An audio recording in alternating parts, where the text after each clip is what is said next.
Dito ho makikita nyo yung kasamaan ng ugali ng mga DDS ho, mga bossing, eh.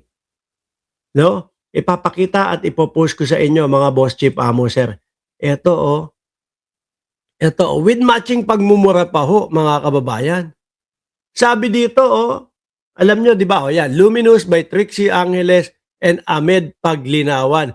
Alam ko, itong page na ito, dalawa ang may-ari. Si Trixie Angeles at yung isa na, yan, yung Ahmed Paglinawan niya. No? Ito, base doon sa nakaposo.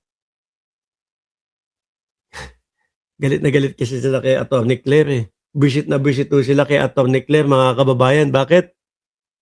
Lahat po sangga ni Atty. Claire, eh. Ako, tama, para sa akin, yung ginagawa ni Atty. Claire. Kasi yung mga ka-fake newsan at yung mga kung ano-anong mga ginagawa nila at pinagsasasabi nila na hindi totoo, dapat naman po talaga nabablock yun, eh. Dapat naman po talaga nahaharang yung mga ganun, mga boss, eh. Di ba? So ngayon, ang post dito, mga bossing, nakakatuwa si Atty. Claire sa Chucky series niya. Ayun pala yung kinapikon nila. No? Yung bumili. Bumili ba o may nagregalo kay Atty. Claire nung Chucky? Ako, sabi ko sa inyo, mga kababayan, nagagandahan ako kay Vice Presidente pag nakaayos ho, eh. Pero kapag kaho talagang nakasimangot at nakasalubong ho yung dalawang kilay, medyo ano naman po talaga, hawig, eh. Kay Chucky, mga kababayan, eh. Di ba? Sabi dito, Luminous by Trixie Cruz Angeles. And Ahmed Paglinawan. Nakakatuwa si Claire Castro sa Chucky series niya. Na para bang naniniwala siyang siniseryoso siya ng tao. Oo naman. Natutuwa din yung mga tao, no, habang naka-live si Atty. Claire. Na para bang naniniwala siyang siniseryoso siya ng tao. Kala niya di naiintindihan ng tao na tauhan lang siya. Sandali, uy, mga DDS. Sa nakikita ko na mga sagot po ni Atty. Claire Castro, yakang-yaka niya naman yun, eh. No? Yakang-yaka at siyang siya na yun, mga kababayan. Dahil itong mga DDS naman, yung mga banat naman nito at yung mga ka-fake newsan, napakadali naman pong sawatahin, napakadali naman pong pigilan at napakadali naman pong i-debunk, mga kababayan. Na para bang naniniwala siyang siniseryoso siya ng tao. Kala niya, di naiintindihan ng tao na tauhan lang siya at yung inasal niya ay umaayon lang sa taong nasa poder o di kaya asawa ng nasa poder. Sandali lang. Ibig sabihin kayo, kung ano yung pagkatao ninyo, nakaayon lang doon sa mga sinusuportahan ninyo na puro kaya naman pala, no? Kaya naman pala, baboy ang mga ugali nitong mga ito dahil mana doon sa kanilang mga sinusuportahan. Yung mga sinusuportahan nila, puro pambablap. Di ba, alaga? Yung mga sinusuportahan nila, puro pagmumura. Kaya pala, pati yung mga DDS, pati yung mga kaparian natin, binabastos na, alang-alang lang at maipagtanggol lang yung mga Duterte na minura ang ating Panginoon. Di ba? Kala niya di naiintindihan ng tao na tauhan lang siya at yung inaasal niya ay umaayon lang sa taong nasa poder o di kaya asawa ng nasa poder. Eto, mga bossing, Claire, sana naiintindihan mo na alam namin natuta ka lang. Sana rin, sa bagong taon, ito, maintindihan mo na ang oras na nilaglag ka ng humans mo, appendix at coccyx, no? Walang laaba. Pagganti ang pinaplano ng mga ito. Resulta ng mga pinaggagawa mo. Grabe, akala nila ang dami natatakot sa kanila, mga boss. No? Kung mga makapagbanta, akala mo, katatakutan sila. Dito na lang ho mga kababayan sa mga live natin, sa mga vlog natin 'Pag pumasok yung mga DDS dito, babanat sasabihin, "Uy naku, baka mamaya mapersilapid ka, Mark Ramos, kasi nagsasalita ka ng nagsasalita sa mga Duterte." Akala niyo ba natatakot pa kami?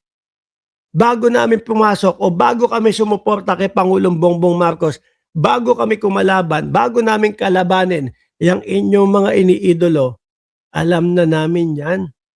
Hindi niyo na, kailangan paulit-ulitin pa sa amin at sabihin sa amin na yang mga 'yan ay pumapatay ng tao. 'Di ba? Meron sasabihin diyan 'no, sa comment section, "Mark Ramos, baka mapersilapid ka." Hmm, akala naman nila makakalapit ng basta-basta, 'di ba? Yaan mo na sabi dito, "Yaan mo na yung mga nasa taas. Mahirap talaga yang silang gantihan, pero ikaw ay ewan na lang." Oh, 'di ba? Malupit, 'no? Akala mo lahat may bilang ang putik na 'yan. Alam namin, alam namin yang Chucky stunt mo na 'yan ay di sa iyo. Di mo tipo ang nanglalait. Si Attorney Clem na nga yung nandoon 'di ba? Di bagay, di mo gamay.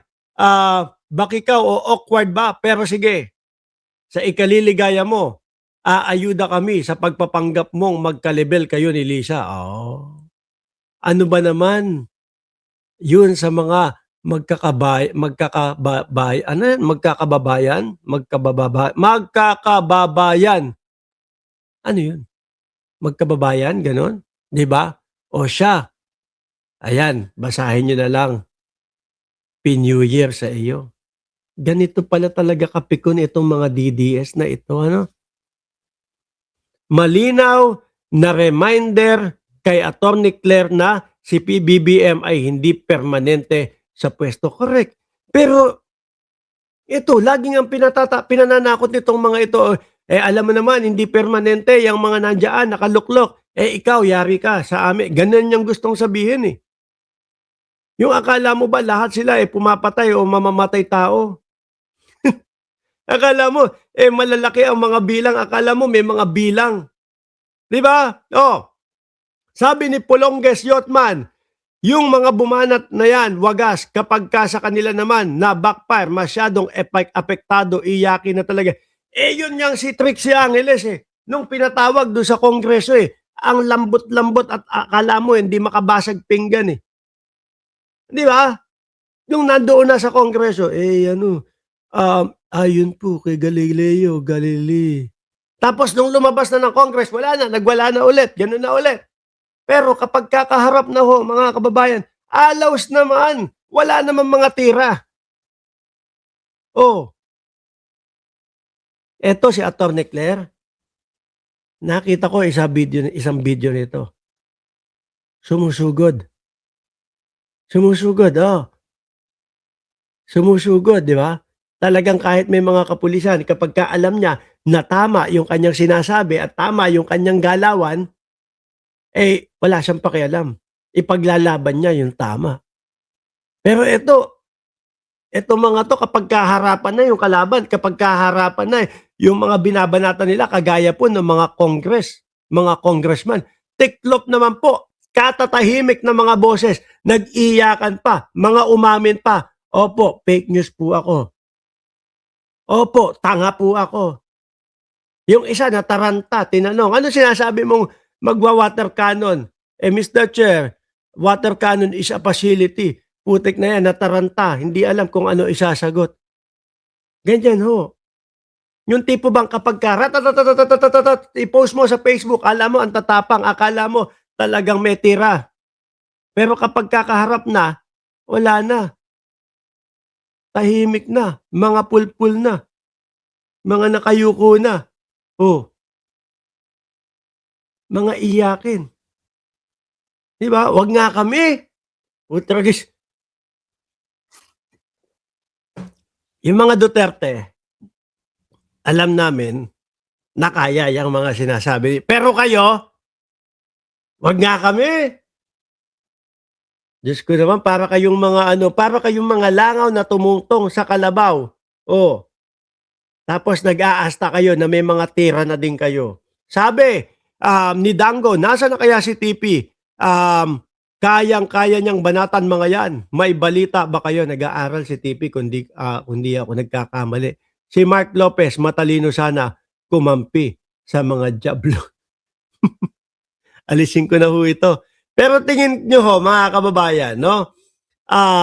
Etong tira na ito, yung tipo ba kasi ang pagkakaintindi ko dito sa mga banat at dito sa kanyang mga sinasabi at dito sa post na ito, mga bossing, ay ano tawag dito? Yung tipo bang, yung mga nasa kapangyarihan, yung mga pinaglilingkuran mo, no? Yung si Lisa Marcos at si Bongbong Marcos, yung mga yan, mahirap ng gantihan yan. Pero ikaw, ayan o, yaan mo na yung nasa taas, mahirap talaga yan, silang gantihan. Pero ikaw, ay ewan. Para ho sa akin, mga kababayan, ha, hindi lang itinuloy. Pero, ang pagkakabasa ko ho dito, pananakot. Ang pagkakabasa ko ho dito, kapag ka nawala sa poder o kahit anong mangyari at matsyempohan nila si Atty. Claire, yayariin nila. Sa akin, no, yun lang ho yung pagkakaintindi ko, mga kababayan. Sabi ni Jorge Drolin, si Atty. Claire, ginagawa niya. Yan, walang nang uutos dyan. Kahit naman ho tayo siguro ang pumosisyon sa posisyon ni Atty. Claire, mga kababayan. Kahit tayo ang pumosisyon sa kanyang posisyon, mga bossing, malamang sa alamang, same lang din po ang gagawin natin. Pag bumabalandra, sumasampal na sa pagmumukha natin, yung mga ka-fake newsan na mga pinagsasasabi ng mga DDS, ang gagawin ho natin ay walang iba, kundi ipagtatanggol. Diba? Kung hindi ipagtatanggol, itatama yung mga ipinapakalat na kasinungalingan ho, mga bossing. Kaya, pikon na pikon sila kay Atty. Claire kasi ho, kada mga pagsisinungaling at kada mga pakalat nila ng mga fake news, soplak na soplak po agad kay Atty. Claire Castro. Diba? Wala itong mga ito. Wala hong bilang itong mga ito. Tanggap lang yung kunyari, kayang mga kayang mga magbanta, Diyos ko po. Ipaharap mo yung tao sa kanila na binabanatan nila, nakayukuyang mga yan, with matching hagulgol, with matching iyak, hindi pa makakatingin ng harapan sa inyo yan. No?